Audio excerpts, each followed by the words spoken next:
vamos a volver esta ocasión. Está aquí en la cabina Darío Herrera. Él fue ministro de Obras Públicas y hoy es presidente de la Zona Franca de Montecristi SAS. Con él vamos a conversar y vamos a conocer cómo convertir al Ecuador en un hub logístico. Gracias, Carola. Buenas noches y un saludo a todas las personas que nos escuchan. Un placer estar aquí y contarles sobre nuestro proyecto del hub logístico Manabí y de la Zona Franca Montecristi, Sofrati. Ecuador no tiene nada que pedirle a Colombia, nada que pedirle a Perú, nada que pedirle a Panamá. Realmente deberíamos tener por lo menos condiciones mínimas. ¿Y cuáles serían estas condiciones mínimas que nos llevaría a convertirnos en este sueño que tiene todas las características para convertirse en realidad? Panamá creó un ecosistema logístico alrededor del canal de hace mucho tiempo atrás. Colombia creó zonas francas y receptó muchas industrias, un país muy industrial. Hay 114 zonas francas en Colombia. Perú lo mismo, con zonas francas y corredores viales para comerciar hacia Ecuador y hacia Colombia, como un productor en la región andina. El Ecuador, lo que pasó con el Ecuador es que en el año 2006, por la visión equivocada de un gobierno socialista, se abolió la ley de zonas francas y dejamos de tener zonas francas que ya teníamos desde el año 1994. Me parece que en la época de Sixto Durán comenzó la idea de convertir ciertos sectores en zonas francas. La primera ley se promulgó en el año 1991 y en el año 94 se fundó la primera Zona Franca Manabí, y tengo un orgullo de decirlo, la fundó mi papá en su casa. Con la ayuda de muchos inversionistas de Manabí, y fue una compañía que todavía existe, por si acaso ya no es zona franca, pero adquirió ciertos terrenos y abrió capitales, tuvo capitales chilenos, de grupos importantes económicos de Chile, y hasta el año 2005 operó, y en ese tiempo exportó las empresas que funcionaban dentro de zona franca, en esas 25, 28 hectáreas desarrolladas, con infraestructura, exportaron alrededor de 80 millones de dólares, que sería el equivalente a exportar hoy alrededor de 150 millones de dólares. Exportaban botones de tagua, chocolates, hacían reparaciones de motores usados que los reparaban y los volvían a exportar. Una serie de industrias y servicios muy interesantes. Aquí la pregunta es, ¿qué hubiera pasado si no se hubiera abolido la ley de zonas francas y hoy tuviéramos 20 años después? ¿Dónde estaría esa zona franca? ¿Qué clústeres se hubieran albergado ahí, se hubieran creado desde entonces? ¿Cómo hubiera eso fomentado a las exportaciones? Aún así, sin esa herramienta de zona franca, el país se ha convertido en un motor de exportación. Recordemos los ecuatorianos que, primero, en todo el mundo, todos los bienes y servicios que nosotros utilizamos, todos los productos que tocamos, zapatos, teléfonos, ropa, etcétera, 1 de cada 3 productos fue producido o fue distribuido a través de una zona franca. 1 de cada 3. Y las zonas francas en el mundo, que son alrededor de 6.000, emplean 100 millones de personas. Esa es la importancia. Serían las industrias que podrían ver aquí, en esta zona, un gran potencial, como para irlos interesando y que se den cuenta que sí es posible, ¿no? Porque de hecho, y como usted indica, ya funcionaba y de repente pues tuvo que desaparecer. Yo creo que será todo lo que tenga que ver con agregar valor a los productos primarios que ya producimos, ¿no? Camarón, plátano, frutas tropicales, maderas, pitahaya, etcétera, ¿no? Especies. Nosotros tenemos una riqueza absoluta en calidad de exportaciones. ¿Cómo agregar valor? Ahí vienen los incentivos que genera o que el régimen de zona franca permite. Ser impuesto a la renta los primeros 5 años y después del año 6 hasta el 30 solamente una tasa fija del 15%. 0 IVA, 0 impuesto al consumo especiales, 0 impuesto a salida de divisas, 0 impuesto al pago de dividendos, entre otras cosas. Entonces, y además de esto, si mezclamos aquí o añadimos incentivos tributarios que, por ejemplo, el municipio de Montecristi ha promulgado a través de una ordenanza donde se permite desde el 25 y hasta el 50% de rebaja tributaria y hasta 10 años plazo en los 9 tributos municipales. Si tú sumas todo eso de ahí, Carola, y lo pones en un plan de negocios, impacta positivamente. Y eso hace que los riesgos se mitiguen y que los inversionistas digan, apuesto por el Ecuador, invierto porque tengo estos incentivos y además comienzo a agregar valor a los productos que ya estamos exportando. Y esto sin contar la generación de empleo, ¿verdad? Totalmente, totalmente. Además que los salarios normalmente en la región región, hay 750 zonas francas en Latinoamérica y el Caribe, son entre 2 y 3 veces más alto en promedio que el salario normal del país donde están estas zonas francas ubicadas. Uh-huh. Ahora, bueno, en todo caso, está como que el plano está hecho, la intención está, la voluntad existe, pero ¿qué falta? Integrarse. La integración es importante porque las zonas francas per se, una facilidad física tampoco es o va a ser la solución a estos problemas. La integración, cuando hablo de integración de los actores privados, estamos hablando de todos los proveedores, la cadena de proveedores, sí, hay interés, obviamente. Por supuesto que sí.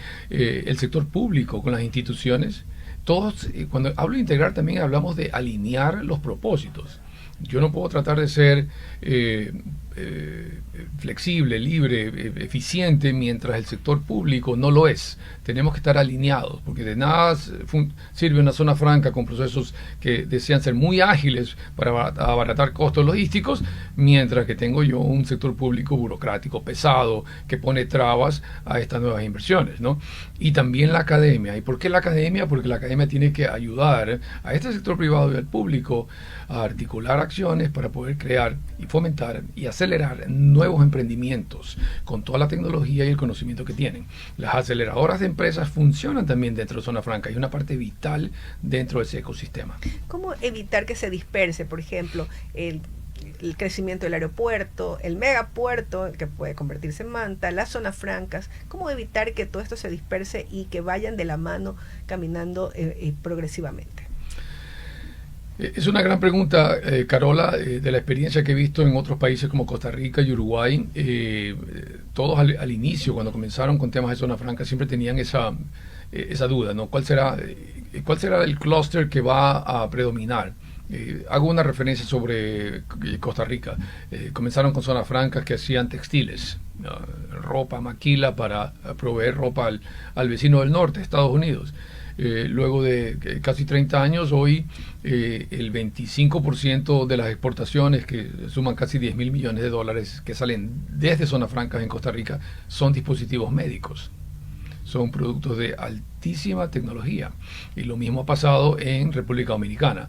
¿Dónde se fueron las textileras o las zonas francas textileras? Se fueron a Nicaragua. Allá hay 53 zonas francas.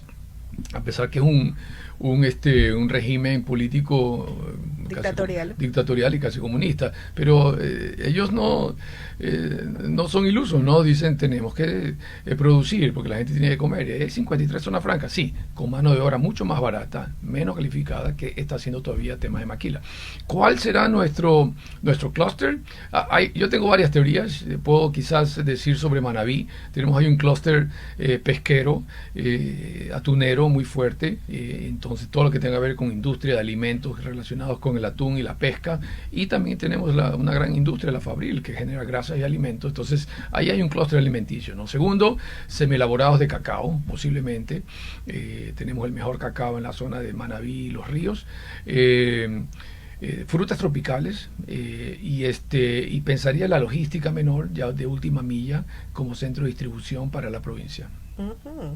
Ahora también, bueno, pues las grandes navieras podrían comenzar ya a ver como una interesante alternativa a esta zona, a este sector, el puerto de Manta, porque actualmente están concentrados, y perdón si me equivoco, pero me parece a mí que hay una concentración entre Pozorja y Guayaquil. No es que en Manta no se hace nada, pero hablo de la concentración. De repente esta dispersión y esta competencia puede ser sana y significar pues que la torta se puede repartir para todos. Este no es un juego de suma cero, ¿no? Aquí la intención es que el pastel sea más grande para que haya más pedazos de pastel para todos los invitados en la fiesta. Acabo de poner por ahí un post en X sobre la posibilidad de que el banano que se cultiva en la zona norte de los ríos tenga una salida natural hacia el puerto de Manta a través de la vía Manta-Quevedo de 194 kilómetros, que está con estudios de prefactibilidad por el Banco Mundial listo, y debería lanzarse la licitación lo antes posible para que venga un gestor privado, invierta y repare esa vía. ¿Qué significa esto?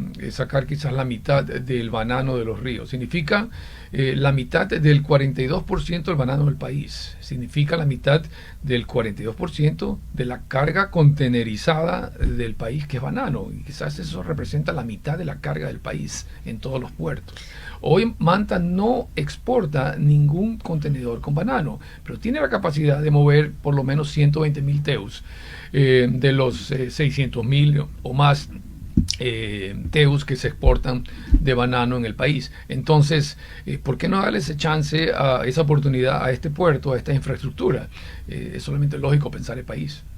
Y justamente en torno a ese mismo tema, la conectividad, ¿verdad? Como usted bien decía, no tenemos conexión con los ríos y con la sierra tampoco. De repente sí es importante empezar ya a ver un trabajo realmente vial que conecte a Manta con Guayas, pero perfecto, ¿no?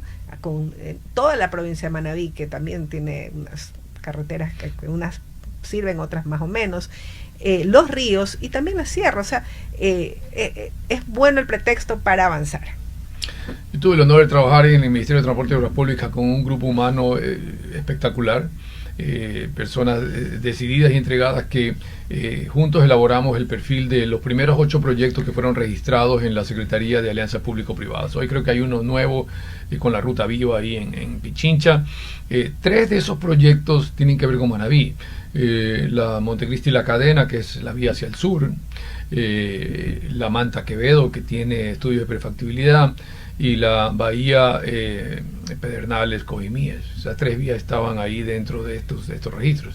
Aquí lo que hay que pedirle al gobierno nacional es que agilite esos procesos, porque el país, primero, no tienen el dinero, no hay dinero público como para reparar y construir estas vías, y de urgencia se necesita poder delegar esto a un gestor privado que venga e invierta, y que eso mejore la productividad de estas zonas, y que Manta pelee sanamente con los puertos de Guayaquil y pueda llevar la carga o no, o al revés, más productores decidan ahora sí invertir un poco más en los ríos, crear mayores plantaciones para poder sacar mayor carga a través del puerto de Manta, porque ya tienen esa opción. Es más cerca, ¿verdad?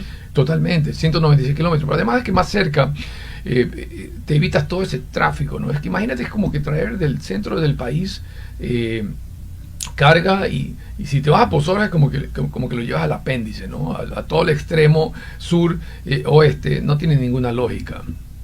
Ahora, hay quienes podrían pensar que estos hubs pueden beneficiar a los grandes empresarios, ¿verdad? Y que no sean, o mejor dicho, cómo motivar a los microempresarios, a las pequeñas empresas, para que también sean parte y no piensen que esto es dedicado solamente a las grandes industrias. No, para nada, Carola, es todo lo contrario. Inclusive cuando se instala una gran industria, siempre alrededor se crea ese clúster que alimenta con materiales, con suministros, con equipos a estas grandes industrias. Ya pasó en Costa Rica y pasó en Uruguay y en Colombia también, con grandes industrias que se ubicaron algún tiempo atrás, y después vinieron 50, 100 industrias adicionales para poder proveer materiales, equipos y servicios a estas industrias. Y normalmente es así, se genera este clúster, se generan los servicios atrás, y ¿qué crees que viene un poquito más atrás? Viene la vivienda. Vienen los planes de desarrollo urbano para la gente que trabaja proveyendo esos servicios, que trabaja dentro de esos clústeres. Entonces, lo que se crean son centralidades. Atacas varios problemas al mismo tiempo. Generas empleo, das vivienda, la gente tiene capacidad de pago para poder acceder a una vivienda, y dejar que los ecuatorianos pensemos que el gobierno o el mandatario de turno es el que tiene que regalarme una casa.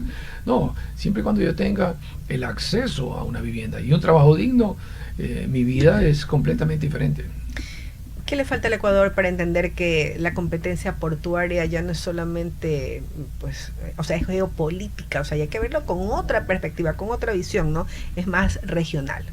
Debemos pensar en que ahora competimos contra jurisdicciones, competimos contra clusters, es decir, las zonas francas de Uruguay, las de Costa Rica, las de República Dominicana, cada una se agrupan y defienden ciertos intereses y acceden a ciertos mercados. Nosotros tenemos que encontrar el nuestro, ¿no es cierto? De acuerdo a la vocación productiva que tenemos, a la mano de obra calificada, y si no la tenemos que calificarla, tenemos que mejorarla.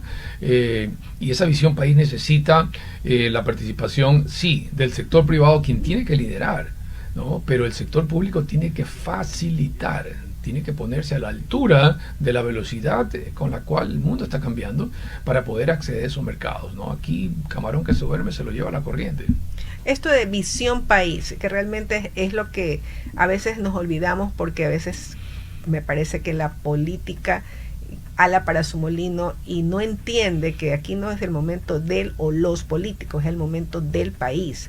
Y realmente hay que empezar a trabajar en ese sentido. Este es un proyecto que puede revolucionar a la provincia de Manabí, sacarla de la pobreza realmente, convertirla, transformarla y al mismo tiempo, pues, ser beneficiarios de esa estela que va dejando, ¿verdad? Y hay que impulsarlo. Yo personalmente considero que hay que impulsarlo, que hay que auparlo y que llegue a todos los estratos, incluyendo y sobre todo a la clase política, para que no es porque no se les ocurrió a ellos, entonces no sirve, al contrario. Qué bueno que se le haya ocurrido a otras personas, porque ahora sí, cuánto es, qué necesitan, y trabajemos juntos, ¿verdad? Ojalá sí se dé, ojalá sí se dé. Es correcto, pero no creas que solamente queremos crear ahí un monopolio y ser los únicos, o que solamente nuestra provincia sea la que florezca. No, al revés. Alguna vez visitamos al prefecto de Tulcán, que tenía una idea sobre zonas francas, y fuimos allá a dar una charla gratuita. Estoy invitado en agosto a Otavalo, a una conferencia con el sector indígena, quienes están viendo esta herramienta como una herramienta de desarrollo para sus comunidades. Y voy a darle un enfoque muy especial sobre el tema indígena, ¿no es cierto? Hemos tenido... de hecho, estamos preparando un bootcamp, que es como una charla especial práctica, una charla. El año pasado nosotros grabamos 30 personas con la Universidad de San Gregorio de Puerto Viejo en la especialidad de regímenes especiales y zonas francas. Vamos a hacer este bootcamp con la Cámara de Industria de Santo Domingo, de Los Áchilas. Nos ha pedido esto y lo vamos a hacer en el mes de agosto también. Entonces, estamos expandiendo fronteras para poder nosotros armar estos clústeres, estos encadenamientos productivos, de manera de que productos que, por ejemplo, se producen en Santo Domingo y en Los Ríos, se procesen y agreguen valor cerca de Manta, porque tenemos la capacidad instalada y la industria ahí, y la infraestructura para poderlo exportar, ¿no? No estamos reinventando la rueda, esto ya ha sucedido de manera natural con el puerto de Guayaquil. Queremos oportunidades para el puerto de Manta, y así lo vamos a hacer. Esperemos que así sea. Le estamos tomando la temperatura a este sueño, que esperamos que sea realidad muy pronto. Así es que agradecemos, Darío, por haber estado aquí en la cabina y contarnos personalmente cómo avanza este proyecto, que pues va a tener una luz especial que iluminará a la economía de este país. Gracias, Carola, y invitados todos los ecuatorianos a contribuir y ayudarnos, porque es un proyecto país.